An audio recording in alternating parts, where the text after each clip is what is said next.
So implicit or unconscious bias, we can treat them as the same thing.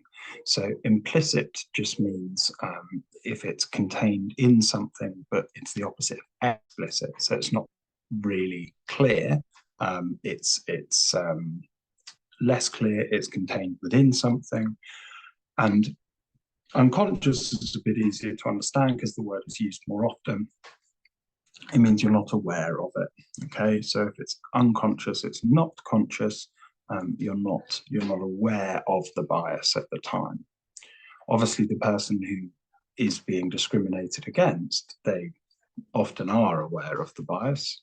Not always, but they might be. Okay, so what does this mean? So here are a couple of definitions.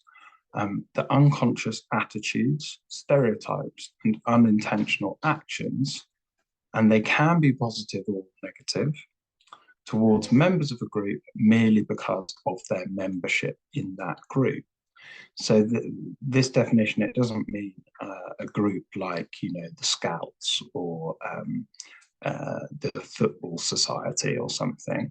It means any group, like a group of people with certain skin tones.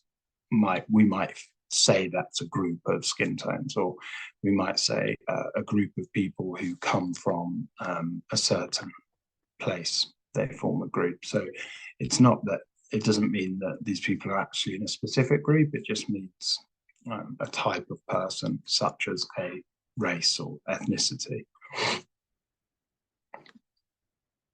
And you might ask, well, why do we have these attitudes? Why can't we get rid of them easily? We can easily stop saying something racist, can't we? Well, the point is that these associations that people have towards members of certain groups, they develop at a really young age, and they sort of stick with people over a lifetime. So when people have implicit bias, they are not even aware that they are being discriminatory, being racist, okay? And in fact, research has shown that those biases that they're showing, people might actually fundamentally disagree with what they're doing, but they don't know they're doing it, so they can't stop it.